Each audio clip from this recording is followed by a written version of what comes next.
Hey, it's Juck, and welcome to my Sunday show. I know it's Easter, but if I don't get this out, I'm going to end up forgetting it, and I don't want to because we had an awesome week of practice that culminated in the student appreciation practice that featured star performances on the field and stars in the audience as well.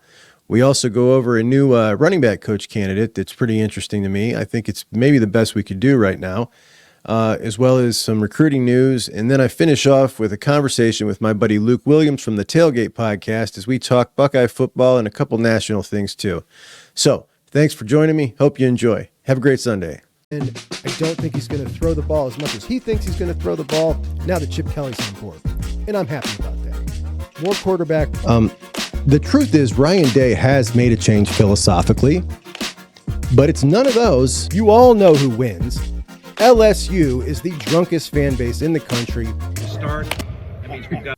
And welcome in. So the biggest news of the day, linebacker recruit TJ Alford, linebacker out of Florida, top 50 overall prospect, has announced that he is going to be an Ohio State Buckeye.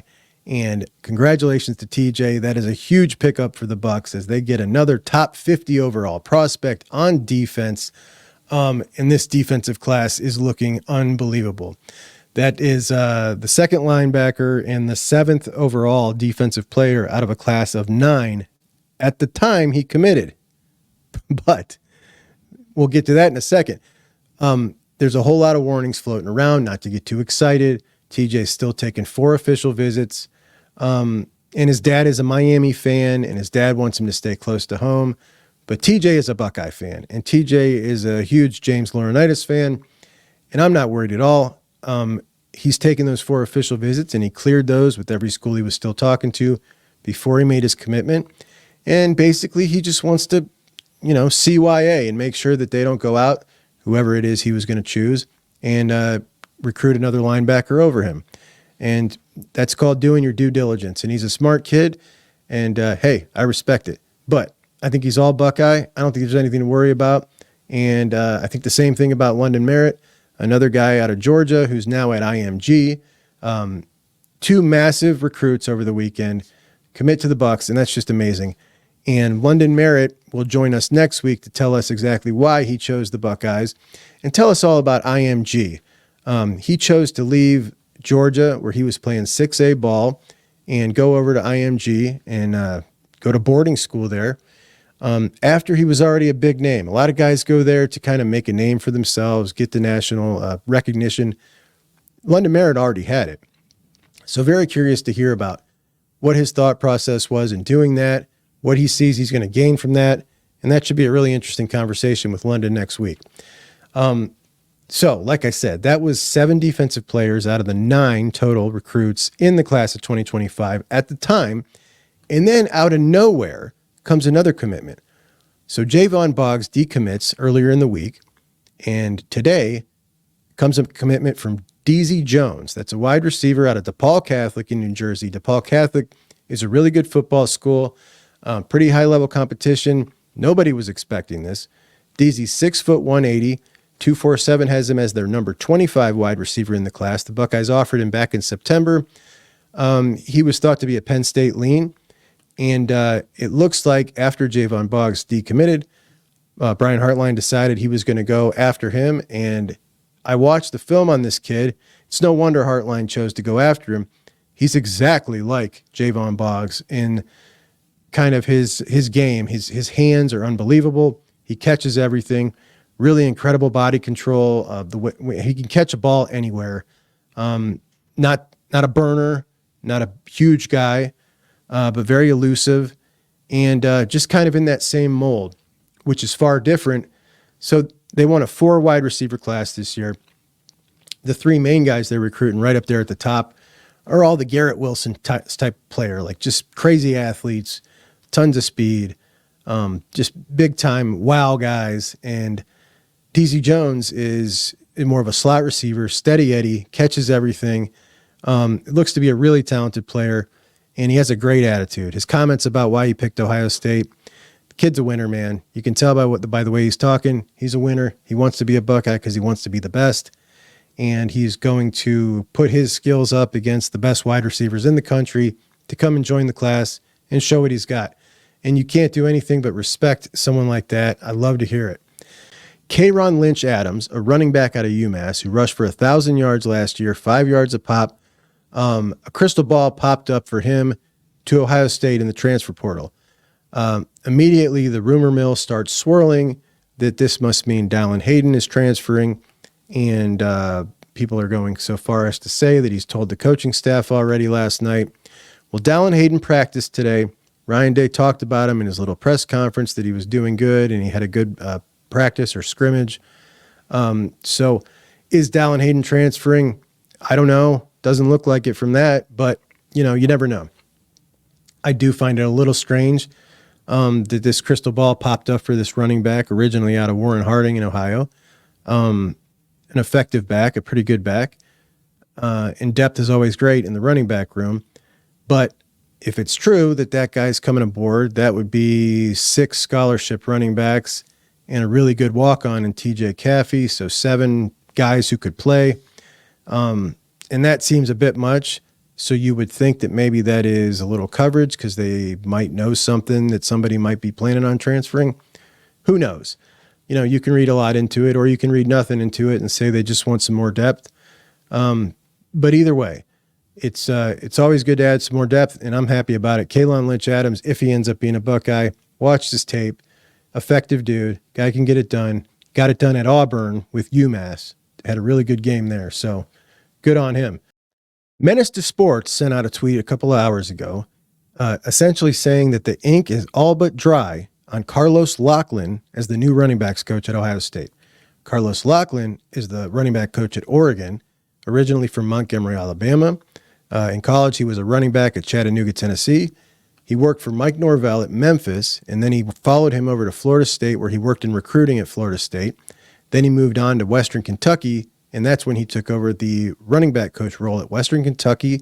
He was the running backs coach for a historic offense at Western Kentucky that averaged 41 points a game.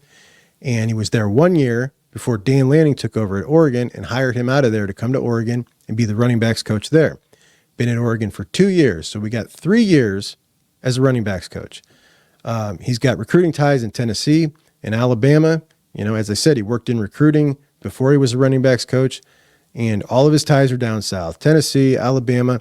His all-time list of recruits is pretty damn impressive for only being a running back coach for 3 years. And I believe this is probably the best type of candidate that they could have got in this situation. A guy with deep ties in Southern recruiting who really appears eager to work his butt off, a very fast riser. And the juiciest part is it's a shot across the bow at Dan Lanning, who has noticeably been kind of pestering in recruiting everywhere Ohio State is, including coming into Ohio and going really hard after Justin Hill and Trey McNutt. So I absolutely love the move if that's the way they go. You're messing with the best now, Ryan Day said, and he went and stole Dan Lanning's running back coach, and I love it. If you scroll through the guy's Twitter, he's all about work, and he's clearly all about that iron. He's a man of faith. He wears it on his sleeve, and he's just the type of guy that's got the juice, man. We're talking about a guy who has kind of gone on a meteoric rise here, getting the Oregon job after only 1 year as a running back coach, and that was his first coaching job in college. 1 year, Dan Lanning plucks him out. Dan Lanning, that's a guy with a lot of juice, and I think he saw it in this guy because he just looks like a guy who is, just a I'm going to get it done type of guy. And that's what you want. I would much rather prefer a candidate like this than a veteran who's been a veteran just barely above average, which is kind of what some of these other candidates were at this point. This guy, we don't know his ceiling. His ceiling could be really, really high. And he looks like a very eager, hardworking guy. So I'm down with this. This sounds good. I think it's probably the best they could have done in this situation. And it was a messed up situation to be in. So if in fact this is the guy, I'm pretty jazzed for it. The student appreciation practice was today at the Woody Hayes Athletic Center, and it featured essentially kind of a scrimmage format, and they got to see a show. J.J. Smith was fantastic.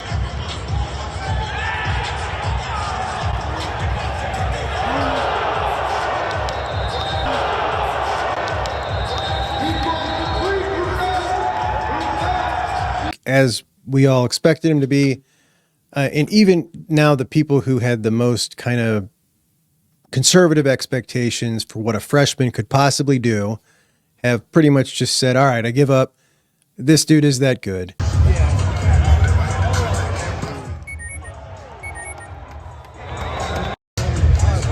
Yes, he's going to start. Yes, he's going to be incredible as a freshman, and he's probably going to be the best receiver in the history of the school. And he might be the best receiver in all of college football next year. It's that good. It's so good, and we've heard it so much that I almost feel like I'm wasting my breath saying anything about it because we all already know. So let's talk about what else happened at the scrimmage. A scrimmage that saw an audience full of alumni, JSN, Chris Olave. I saw Ryan Shazier in the crowd.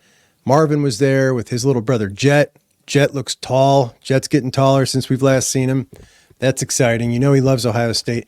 There's the perfect amount of age difference between Marvin and his little brother that he still has that my big brother's a hero kind of look to him when he's with Marvin.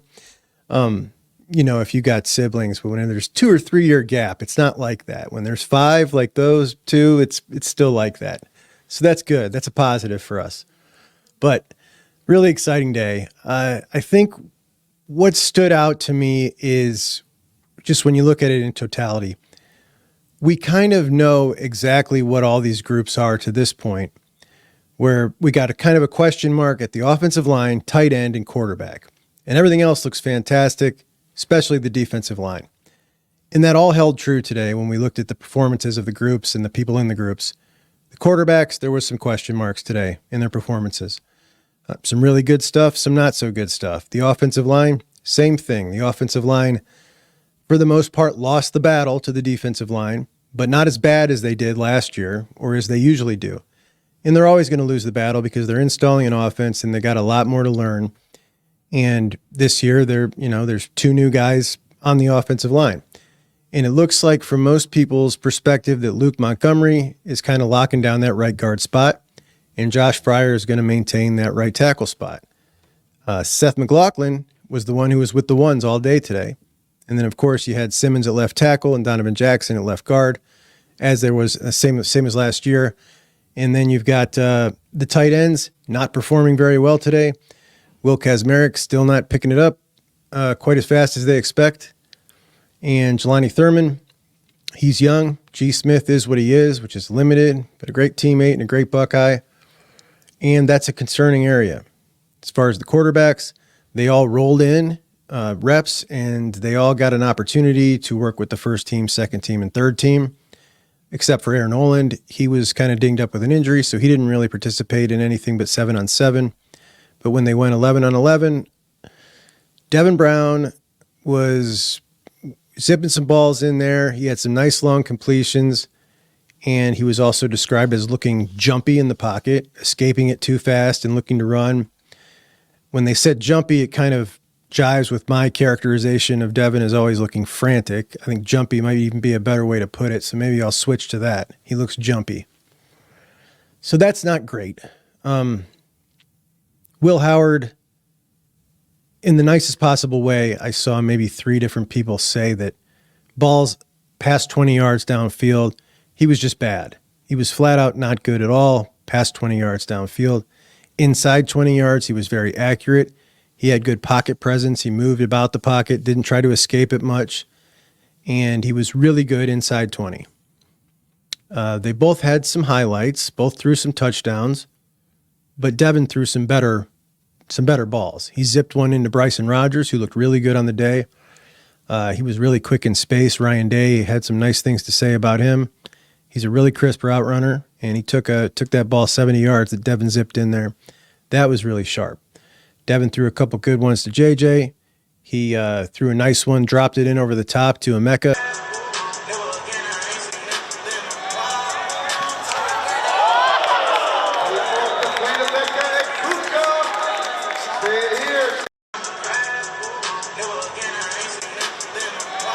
Emeka made a fantastic catch. And Emeka is such a good player when he's healthy. I mean, what a good player. Often overlooked. I mean, this guy's just not had a whole lot of praise for how good he is. And I really hope that he breaks out this year and shows what he really has, because it's a lot. He's got a lot. And he's such a good dude. So, all in all, quarterbacks looked a little shaky. Julian didn't play a whole lot. Most of the takeaways we saw were, yeah, he's the real deal.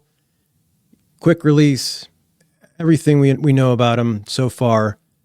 And the knock is his size. Everybody's got a comment about how he looks smaller than they thought, or he needs to get some more strength to push balls and drive them further downfield. But for the most part, he was on point. His balls were good, and we got a really nice highlight from him that I'll show.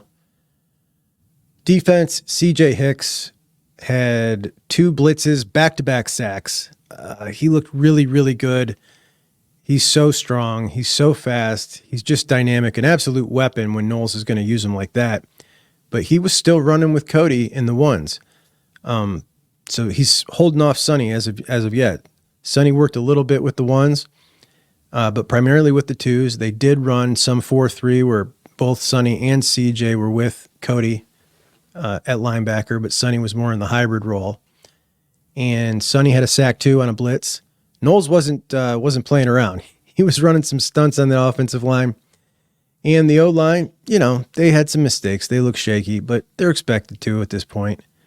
But C.J. Hicks is a powerhouse.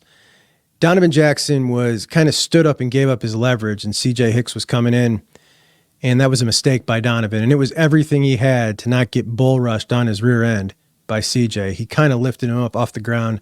I think I got that footage, and I might show that here too. That was pretty sick. But C.J. is just something. He's a impressive athlete, and if it can all come together for him, he could just be really a tremendous player. Caleb Downs looked great.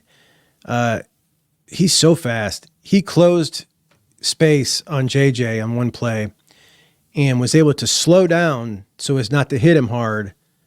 It was just really impressive the way he closed the space. He also had some blanket coverage on JJ on another route I saw, and JJ, of course, caught it because he's just that good. But CJ looks tremendous, or Caleb looks tremendous. Denzel Burke, afterwards, they asked him about JJ, and I guess it's just very apparent that he acknowledges that this dude is the real deal.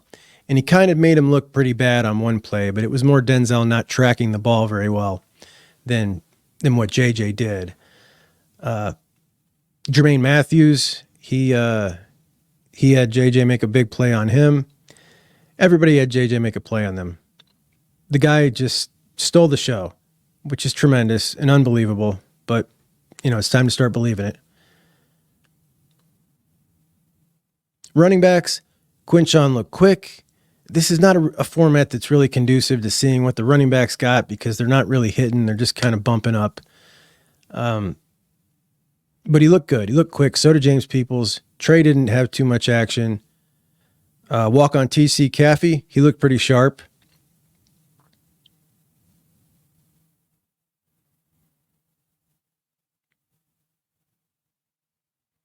But I got to say, I was really feeling confident, guys. I was feeling confident about the quarterback situation, feeling really confident. And I still do that Chip Kelly can make this offense work with either Devin Brown or Will Howard in a way that can play to their strengths, both different strengths, so whoever that is, and kind of mask some of their weaknesses.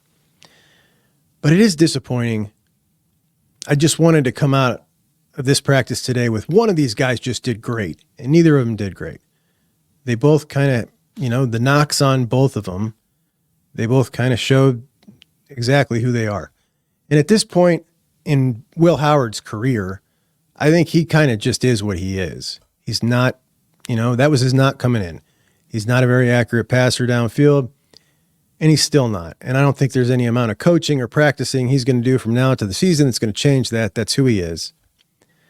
Devin, he can still change and get better. He's still younger. But from now to the season, I doubt it. And I think that this jumpiness and frantic stuff, we talked about seeing it during the games, during the bowl game. Even when he, gets out of the pocket and runs, everything just looks a little frantic to me. And if he ever got a game to just chill out, just get in the rhythm of a game, get the feel of a game, maybe he would settle down and things would start to slow down for him. But I just don't think that's ever going to be in him. He's just this is who he is. because he's at practice here. He knows this place well. And if those are the characteristics that we're hearing about him, that he looked jumpy and was scurrying out of the pocket too fast, I don't know. I guess that's just who he is. But some amazing balls. He throws some amazing wow balls. He's got a lot of arm talent. But I don't know. I mean, here we are. This is a all-on quarterback competition. Neither of these guys are being consistent enough to take the job.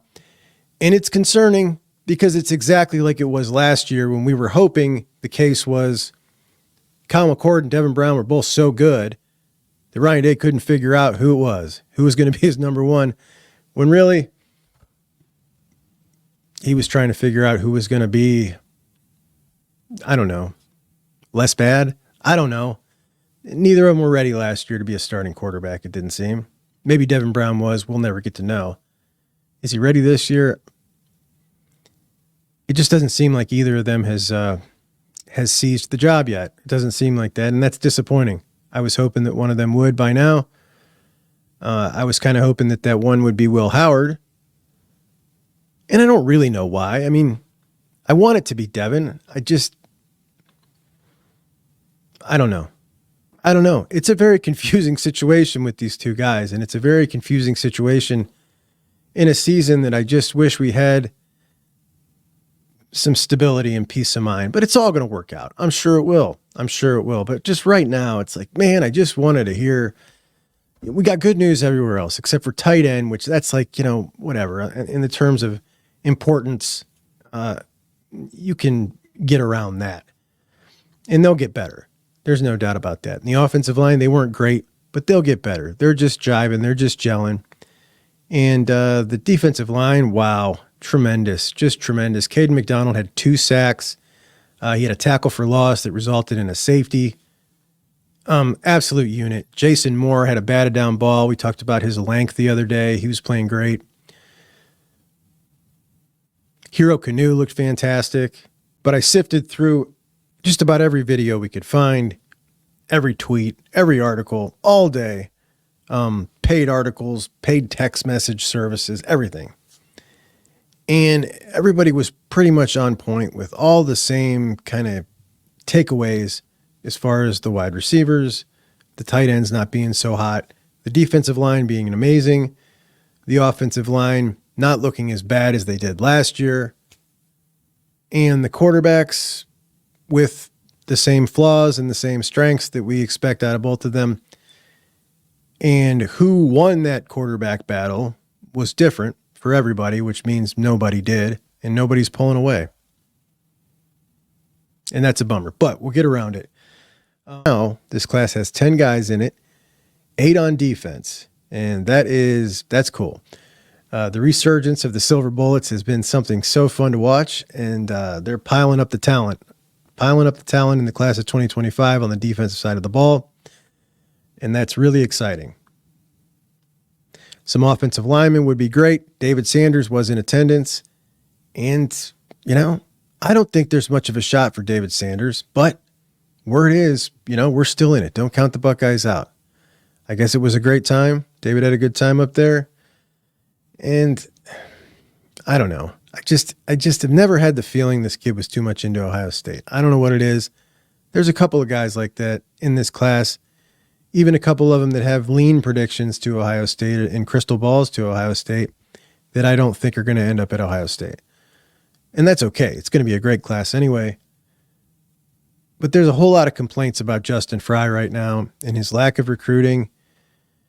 And you can't really counter it other than to say he's got a really tough job recruiting linemen. It's tough. It's tougher than most positions. So you give him a little bit of leeway. But when you add on that even the good linemen that he had here last year didn't perform to their capabilities, Donovan Jackson was Mr. Everything coming out of high school. He had a pretty down season under Justin Fry. He's just not been doing good enough. He's got to be better. He's got to be better at recruiting. He's got to be better at development. And for the people who don't like him and want him gone, and there's a healthy portion, that's not going to happen. So you just got to root for him at this point. Root for him to be better because he's now got another layer of insulation, and that's Chip Kelly. And Chip Kelly Justin Fry's his guy. So, the two big dogs on this staff here, Justin Fry's their guy. So he's going to be here. So I guess we just got to hope he's going to do better. And David Sanders would make up for a whole lot of his past failures. And the line is playing better than they were last year. And Luke Montgomery, we saw him get beat on a couple stunts. And he'll learn from those. He's a young player. He's just kind of starting for his first time. Now, it looked like Carson Hinsman was kind of maybe pulling a little bit ahead of Seth McLaughlin, but McLaughlin took all the first team reps today. That was interesting. That was an interesting thing to hear. But all in all, I don't think there were many surprises that came out of this. I think pretty much everything went as we thought it would, including who was going to be the number ones out at every position. I don't think anything surprised us. And that's cool. That's cool. That means we're paying attention. And that means that we're seeing some consistency in the coaching staff. That's good.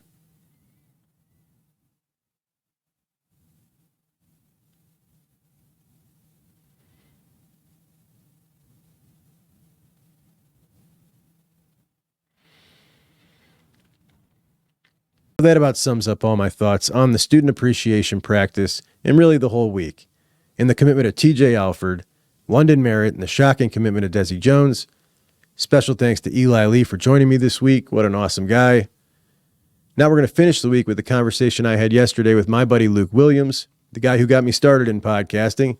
Luke is from the Tailgate podcast, and he hosts that with two other guys. It's a national college football podcast. And somehow, he's born and raised in Nashville, but is a Buckeye fan in enemy territory. So thanks for representing us down there, Luke. Hope you guys enjoy the conversation. Hey, it's Juck, and MyBookie has some free cash for the Juck on Bucks audience. Open up an account today at MyBookie, and we're going to get a 50% deposit bonus of up to $1,000 in free bets with the promo code JUCK. If you're new to sportsbooks, this is a good one to start at. And if you're an old vet, they got everything we want. It's very simple to use. You can pull out your winnings instantly, and they have an extensive selection of wagering options, including straight bets, parlay bets across sports, odds boosts, and even free plays pop up every now and again. If you like props, they got a whole slew of those, and these guys even got a casino over at MyBookie. And to let us try that out, they got a $10 casino chip with our promo code JUCK. I like to bet some basketball during the tournament for a little bit of fun. I go a little heavier during football season, but no matter what your sport or your favorite wagering option is, you can find it at MyBookie. So open up your account today at MyBookie with the promo code JUCK, because betting is fun, but betting with somebody else's money is even more fun. Check them out. And we bring on Luke Williams from the Tailgate podcast. Luke, thanks so much for joining us. Yeah, thanks for having me, man. This is it's going to be fun. Now, you are a Tennessee resident, and you're not from Ohio, but you are a Buckeye fan, born and bred, right? It is. I've got the scarlet going through my veins. I was not born in Ohio. My dad was. So I was just raised right. My dad just, he would not let me cheer for anybody else but Ohio State. That wasn't going to happen. So I am a Nashvilleian. I love it in Nashville. This is my city. This is my state. But my team is a little bit farther north. There we go. And I wanted to talk first about next year's schedule. We obviously got the new blood coming in, but part of the new schedule that came out were the protected rivalries. Ohio State protected Michigan. They did not protect the Penn State game. Penn State protected no one, and that really bummed me out. I found that game was obviously not my favorite of the year, but usually ended up being my second favorite of the year. It was always a competitive game. The environments at both stadiums were fantastic. There was always a ton of buildup. What do you think, man? I'm really disappointed by it. I think it was a massive, massive oversight to not schedule that. Now that we can lose a game, I mean, I understand the theory behind not wanting to lose a game, and it's bothersome to me big time. Yeah, I agree. I think that the way that the playoffs are kind of going now, you're a little less worried about losing sometimes even two, depending on your conference and what you're looking at. But that Penn State game, I mean, I still can look back and remember, the whiteout games. I remember Joey Bosa in that overtime game pushing the running back into the quarterback, and just it being like I was sitting at the bar with my buddy and just like going wild. Those were some of the best games. And you always the joke is you can kind of always you're always going to miss a game when James Franklin's coaching against you because he has a tendency to make some boneheaded decisions there.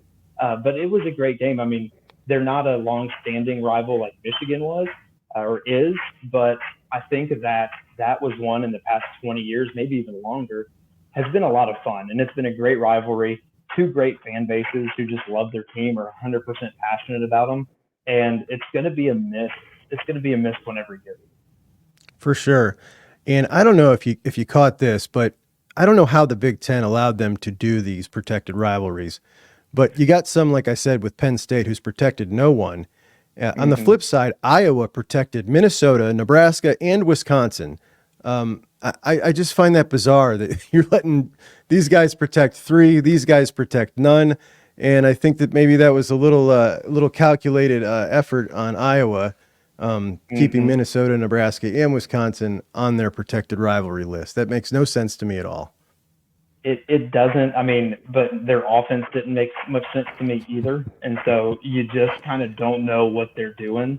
I mean, I think if you're looking at it from like a strength standpoint, I'm very high on Nebraska. I love Rule. I love what he brings, and so it's kind of that.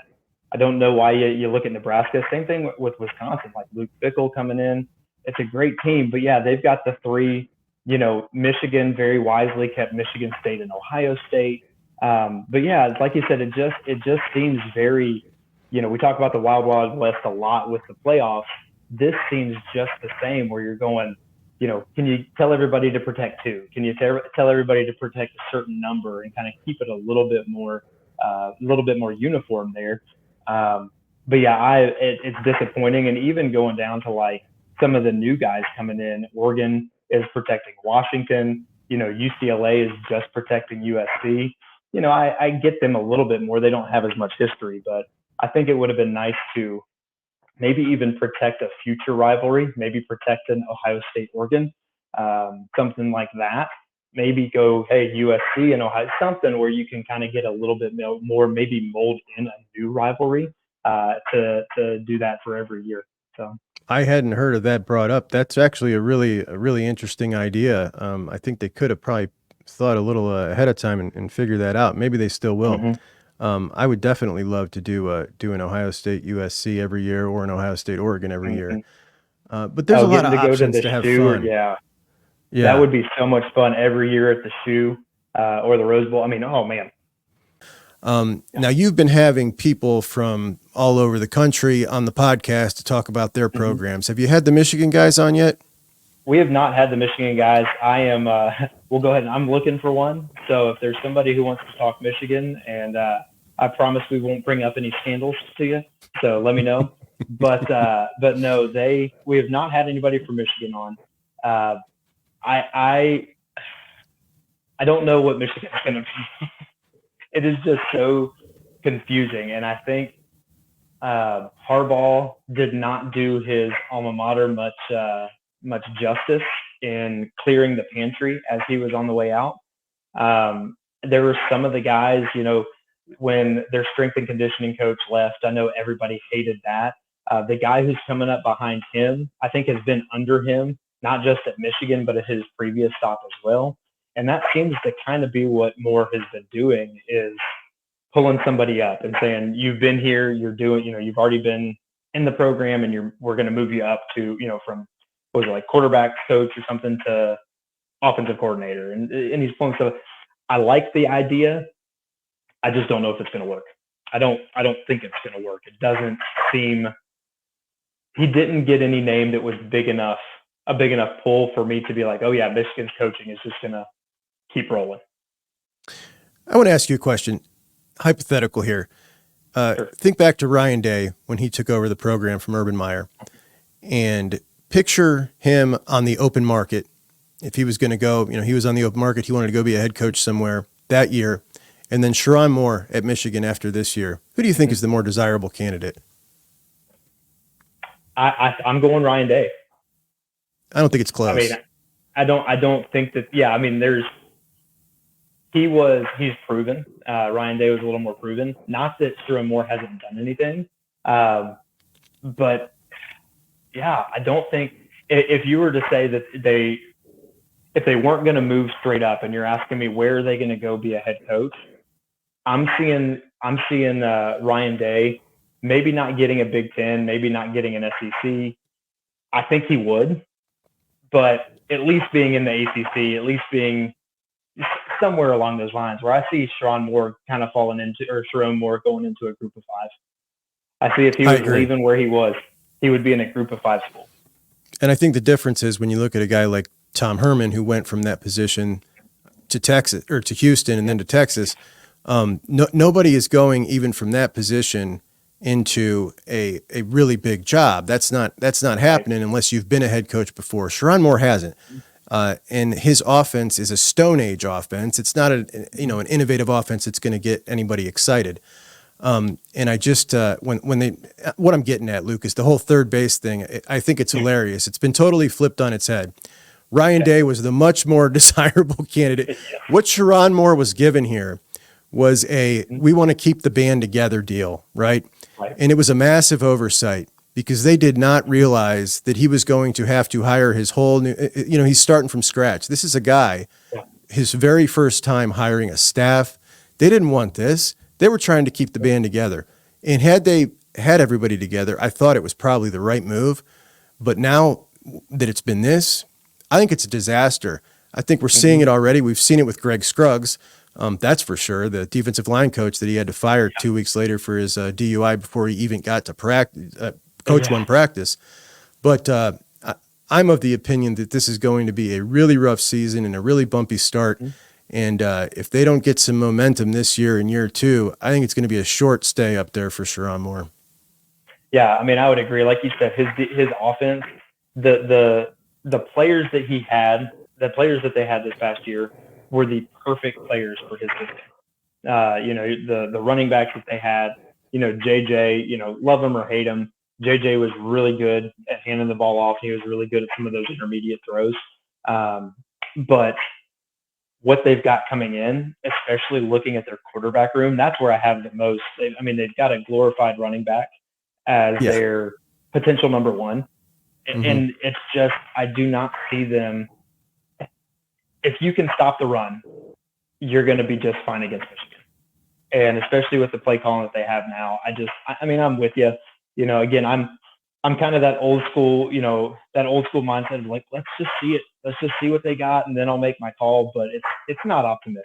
I'm not optimistic at anything. We're talking 5 new linemen, Luke. They're starting a whole new offensive line at a place that values running the ball above all else, with a running quarterback and Alex Orji, who is not a dual threat. He's a one threat. He's not shown any part of the dual. I keep hearing him call it a dual threat. This guy's not dual. At least not what we've seen. Show me some passing reps, and then we'll talk about a dual threat. Yeah. But when we talk about quarterbacks, I'm sure you've heard all week the Julian Sayin love. Now, Julian Sayin is a guy that I have been enamored with ever since he signed with Alabama, but really kind of dialed back in on when the Buckeyes decided to take him and bring him in the class. And I did a little breakdown of Air versus Sayin, and I kind of just went over the two of them. And came away from that after, really digging into him and his background. A kid who was breaking down plays when he was in grade school on a whiteboard, who's had a personal quarterback coach all his life, who studied Bryce Young when he was in middle school for fun. This kid is something different, and I think he's the type of prospect we see once every 5 years, whereas we see a couple of Aaron Nolan level prospect every year. I just think they're very different caliber of prospects. But now this has no longer become a Sayin or Air conversation. People are talking about Sayin in a totally different way. Maybe we're all getting a little bit ahead of ourselves, and certainly, we probably are. But it sure is exciting to talk about because this guy is just really dominating the headlines right now. Yeah, it's like you said. I think everybody and I go back to the whole Tom Brady thing, and I hate bringing up another Michigan guy, but Tom Brady get drafted in the 7th round, kind of a nobody, and then turning into the greatest of all time. I think everybody kind of looks for that. I think you're also seeing it with Archie Manning. and just kind of what everybody's talking about with him. And now I personally think Sayan is going to be a better long-term quarterback than Manning is, but hey, that's just a personal opinion. Um, it's interesting. Like you said, you don't get guys very often who can do everything physically, but then also have that mental edge of, I'm going to put in the work and I'm going to study these other quarterbacks and I'm going to learn all this. That just, you don't see it very often. A lot of these guys, especially when they have the ability, tend to fall back on their ability and go, well, I'll just make it happen. I'll just make it work. I'll be fine. I'm really good at what I do. But not many guys have that mental aspect of it. So he's a special kid. Now, again, it all comes down to what he can do when he actually, is staring down a different team's defense. But I have high hopes for him. I'm with you though. Like, I like Nolan too. Like, it's hard when you look at these guys. Both of them say all the right things.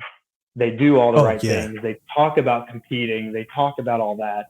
And you just look at them both and you go, could one of you have not been like 2 years younger? Like, could you not have just like come in a little bit different here? So it's going to be interesting to see how that all plays out in the future. It's really exciting, but Stan is he's just different. He's just different. Yeah. But what's really interesting is the conversation has kind of come away from Will Howard, Howard and Devin Brown battling actually for the starting position. What's your take on these two? I'm of the opinion that Will can really run a proficient offense under Chip Kelly. And it can be an offense that doesn't need to rely heavily on the quarterback like a normal traditional Ryan Day offense has been. And that I think they can really make it work. And I think they can make it hum when you mix in his running ability and his experience. Yeah, I mean, that's the big thing. And I think that the hard part, when all the portal stuff was happening and everybody, it was really interesting to see lots of other fans talk about mid-cord all year long. And then as soon as he left, they're all like, "Oh, what are you doing? He was 11-1. You're such a horrible organization because like he just wasn't it," and that's fine. But then when we got Will Howard, he wasn't on my radar when we were looking at a bunch of the portal guys and who was going in. I'm looking at the Gabriels, I'm looking at the Cam Wards and all these guys. Will Howard wasn't even on my radar. And then when we signed him, like my first initial thought was just like, why? What is going on? And I started watching some of his tape and what he was doing. And his statistics kind of side by side with McCord were very similar. Same. I mean, you couldn't tell the difference. However, when you look at the weapons that they had, when you look at kind of the systems that they were in, Kyle McCord was not asked to be Superman. Not at any game. He was asked to run an offense, to do what he needed to do, and to not mess it up. Howard, on the other hand, was, hey, we need you to win games. You're going to have to take chances. You're going to have to force balls. You're going to have to play a little bit more of that Superman role. So even though those stats are very similar, I look at that as a bump up for Will Howard because he was playing in a system where he had to be that guy. And he's relying on guys. Not every team is going to have Marvin Harrison and Ekbuka and all these, wonderful, wonderful players playing with him. And so I'm excited about Will Howard. Devin Brown, if you could, did you ever watch Space Jam? You remember that movie? So you remember like halftime of the big show and Bugs Bunny puts on the thing and it's like Michael's secret. If you could bottle up what Devin Brown has and put it in a bottle so every player would have his drive and his, like, how he talks and how he just is excited and how he works hard and how he interacts with his players and coach, that would be that team would never sniff a loss if every player had that. But we're going to see what he is because we didn't get a very big sample size last year. We saw it through the preseason of him and McCord. I was kind of with him of like, I don't know who's winning.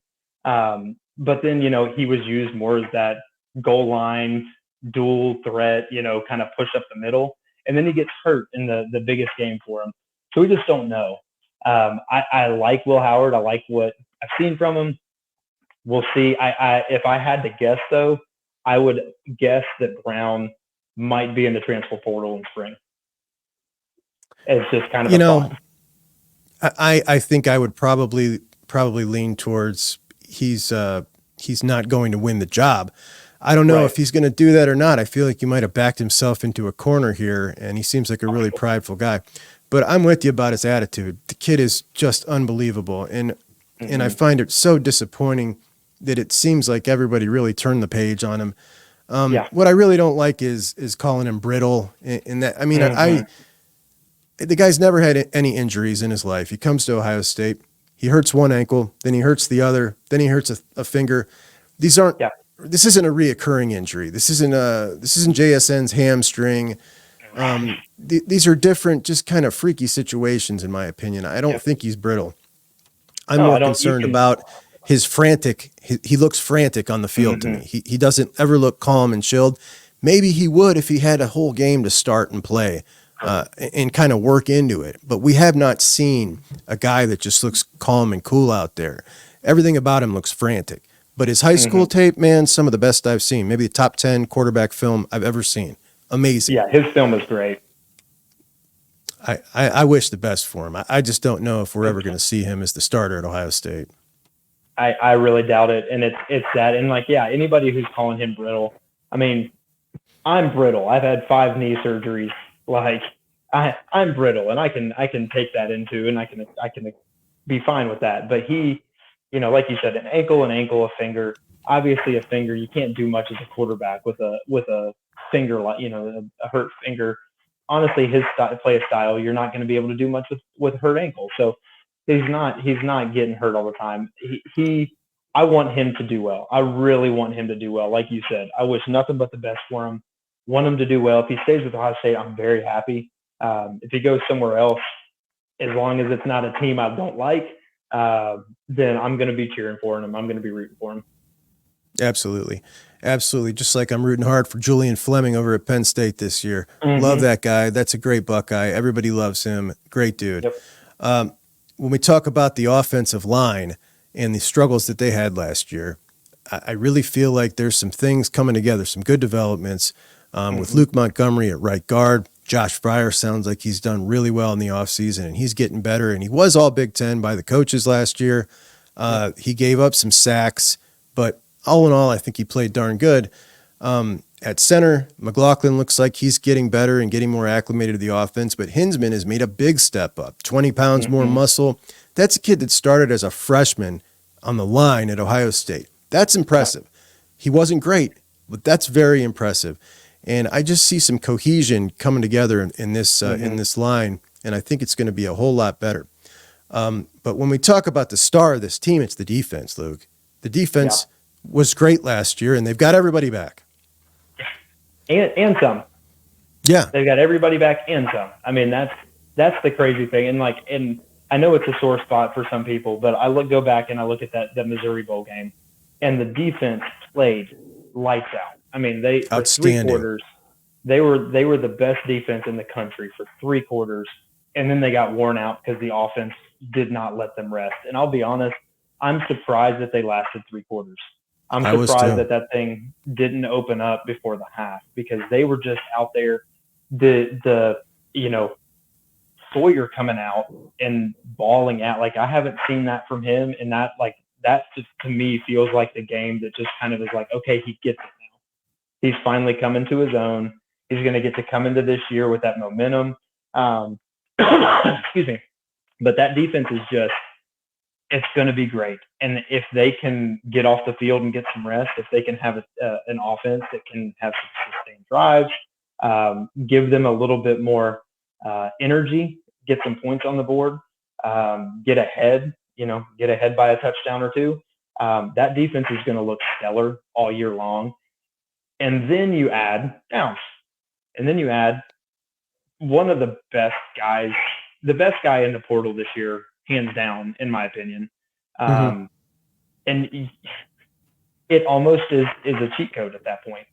I mean, what is somebody else going to do? We've got guys, we've got studs all across the defense, guys that are going to be going in the draft next year or following year. But that defense is going to be ridiculous. And credit to Knowles, he flipped it. He is doing a great job. He really is. And that defense, just, I got into a little back and forth with a lot of Georgia fans this past week. But I just want to point out that Missouri offense went into Athens, Georgia, and looked a heck of a lot better against that Georgia defense than they did against the Buckeye defense that has upgraded this year. Just saying, buddy. Just saying. Yeah, it doesn't lie. The stats, the tape doesn't lie. Yeah. One of the more interesting teams for me this year as we look at the whole landscape of college football is Texas. Obviously, they had a fantastic last year. It looks like Sark has really turned that thing around. They head into the SEC. And I'm hearing a whole lot of, things are going to get a whole lot rougher for them. They'll get a wake-up call.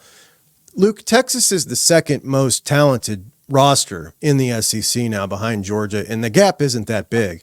I don't think that they're the ones who are going to be in for the rude awakening. I really think that they are, to me, honestly, they may. I haven't decided yet, but I think I may pick them to win the league.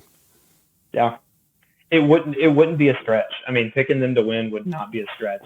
They're losing a lot to the draft. I mean, they've got their top three receivers are gone to the draft. A lot of their kind of defensive mainstays are going to the draft. I think their defense is going to take a tiny step back. Some of the guys that they lost, I just don't see them. I don't see them having anybody who's going to come in and make the same impact that the guys that they lost did. Now, their offense, on the other hand, you've got Ewers back, who, again, we're talking about another Buckeye guy, another guy who was a Buckeye for a little bit, who's coming back, and I think it was a great call for him to come back. And they've got the weapons at receiver. Their receiver room was very deep. I mean, their receiver room, I thought that hands down last year, Ohio State's receiver room was number one, not even close. Texas's was right up there. They've got a great receiving room. Not a lot of guys who have had playing time, but like you said, I see them as at least the number two team in terms of talent. I don't see them having a very hard time playing in the SEC, especially when you see kind of the slide back that some teams have taken. Alabama, we don't know what Alabama is going to be. I mean, I agree DeBoer's a great coach, but we just have to see what they're going to be. You've got Tennessee, who is on the Nico hype right now, which they should be. I think he's a great prospect. Florida with the toughest schedule that's just wrong what they did to Florida. Before we start recording, like you said, for Napier, this is just like a make it or break it year, and it's teed up towards breaking. Missouri, we don't know what they're going to be. Drinkowitz is a great coach. I really like him. I have really high hopes for him. But what are they going to be? Are they going to find kind of lightning in a bottle twice in a row? Are they going to be able to kind of keep that up without having Cody Schrader, who is kind of like their lifeblood there? We don't know. We don't know what this is going to be. But I don't see Texas having too many worries about it. I think Sark's going to have them we're doing the same thing. We're just now have an SEC logo instead. That's the only difference. Now I think Oklahoma is going to be in for a little bit more rude of awakening. We'll see. They've got a little bit tougher of a schedule, but I think they're a really talented team, but I kind of put them more on that like Auburn side, kind of like that's where I see them. They're probably going to have a few really good years. They're going to have a Cam Newton type guy that kind of takes them somewhere, and then they're going to drop off for a little bit. We're going to see them in and out of the big news stories every year. I'm not a Brent Venables guy. I kind of doubt. I don't think he has it. I don't know. We'll see. But Ole Miss is looking like they really added some nice pieces in the portal to go with a team that was already really stout last year. I'm really curious to see if they can finally get over that hump this year and win one of the big games in conference that they really haven't been able to pull off the last couple, even winning 11 games last year. They won 11, right? I think so. Yep. Yeah, I think they won 11 games. But the record against Georgia and Alabama over his tenure has not been good at all. But it'll be interesting to see that. But when we go back to the Big Ten, I want to talk about Nebraska for a second. So Matt Rule took over Nebraska a couple years back, and was last year his first year, or was that his second? I want to say last year was his first year. Yeah, it was his first year. So he got Raiola.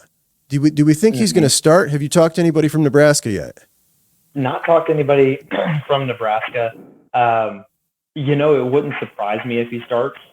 I don't know. I honestly don't know what their quarterback room looks like right now.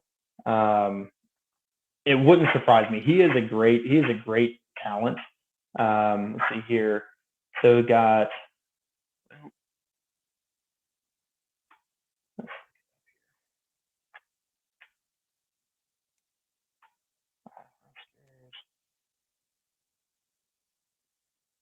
Yeah, while you're looking there, go for it. I got my reservations about Raiola. Not his talent on field, but the transferring back and forth from high schools and the constant decommitting and committing. I don't know, man. I don't know if it's bad advice or if it's just him that's a real wishy-washy guy. But when you see some of these guys that are top-level quarterback prospects, it seems like everything they do as far as these decision makings, it's very calculated. And this guy is like an outlier where he's just all over the place. And that gives me, I don't know, gives me pause. Yeah, I think the only quarterbacks I'm seeing, and again, apologize if I'm wrong here, is Daniel Kalen, who's a 3-star quarterback for him. And then they've got Dylan Raiola, who's the 5-star. And I'm with you. Like, he definitely seemed very wishy-washy. Some of his, let's see here. Oh, and Henrik Harburg is their veteran quarterback, who's a redshirt junior, was a 3-star. So, if you've got a 3-star junior quarterback who's been in the system, I think that he kind of probably will have the hand up on that. Raiola, like you said, he's kind of who knows? He has some issues. I mean, I don't know. It's a weird situation with him because it's like, is he getting bad advice from his dad? If I think back to like Kyle McCord, and if it was true with what his dad was doing and kind of saying, I've heard some of the same things with Raiola, that he was just had people in his ear kind of telling him what to do.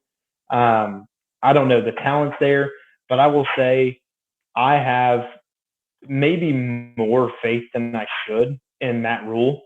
I like the dude a lot. Too. I think he's a great coach. I do too.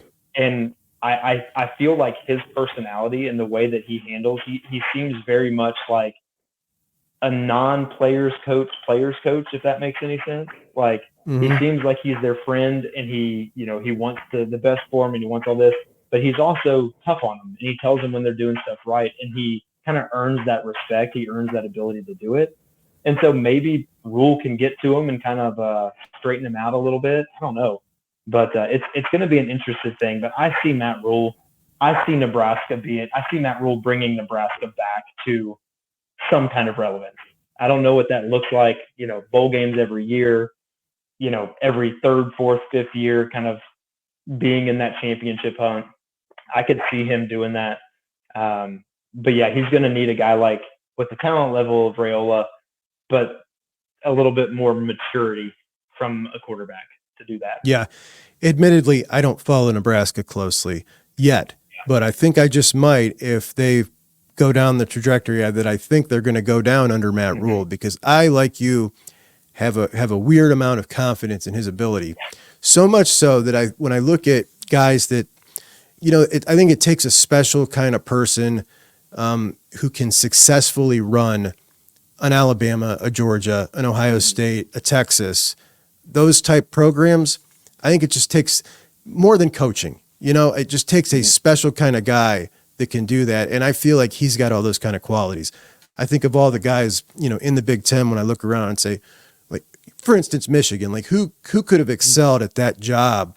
I think Matt Rule would have been a really good guy to come in and run a program like that. Oh, so, I would have hated it. Yeah, if he went to Michigan, I would have hated it.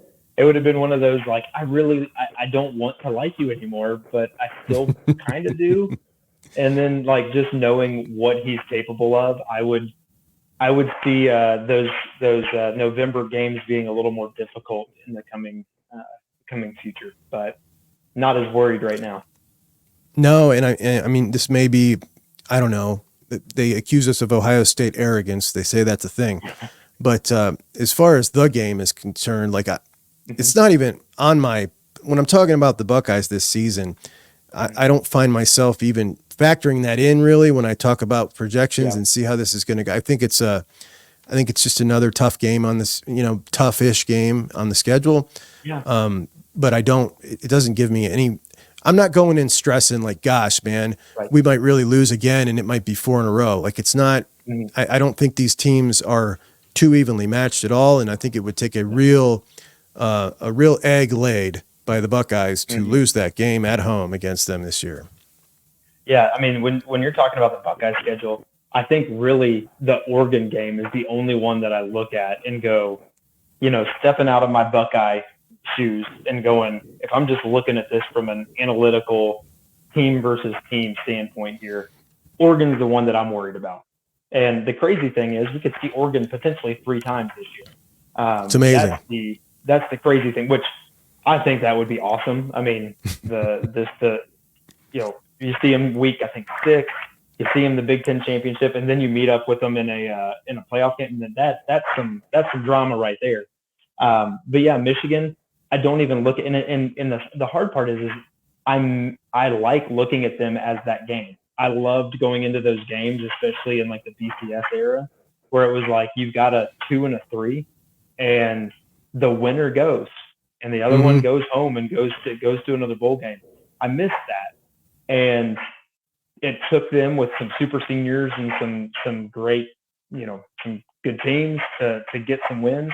But I'm with you. I see them as the same I've seen them for the past 20 years before the last 3. I'm just like, I'm not worried. We're going to go in there and we're going to play. And, it is a rivalry. And, sometimes weird things happen in these rivalries. I mean, there are teams that have come in and just laid eggs, like you said, but I don't stress about it. I'm not losing sleep. I'm not seeing blue in my dreams. So yeah, there's no doubt that over that there was plenty of those games over that 20-year period where they played above their head and gave a heck of a game, or even popped up and won one here or there. But I think you put it a very good way. Like that's kind of the mindset I'm having as well, and I didn't even identify it, but that's how I'm feeling. The same way I felt during kind of that era, in the early Harbaugh era as well. But like you, I think they had a perfect set of circumstances with personnel and coaching come together, and maybe a little other assistance that made that team what it was. And it was all perfect. Everything was perfect. It lined up perfect for them, and they cashed in. And 100%. I don't see that happen again for a long time for them, to be honest. That's just not who they are. Yep. I'm with you. So, that's all right, Luke. Well, hey, man, thanks so much for joining me today. I really appreciate the conversation, and I hope we can have a couple more of these before the season starts. Yeah, man, you just let me know. We'll definitely we'll figure it out. Thanks for having me on. I appreciate you. That's awesome, buddy. Luke Williams with the Tailgate Podcast. Thanks, bud. Bye-bye. Thank you. Bye. And that's my buddy Luke. So, Luke from the Tailgate Podcast, I'll put his handle up here if you guys want to follow him. Next week, I'll be in studio with him. Well, not in studio. My screen will be in his studio. They got a real studio. It's really cool. I'm kind of excited to be on there, but I'll make sure that he gives me a copy so I can link it on the end of one of my shows next week. But thanks, guys, for joining me this week. Hope you have a great one. We'll talk to you tomorrow. Have a good one. Bye-bye.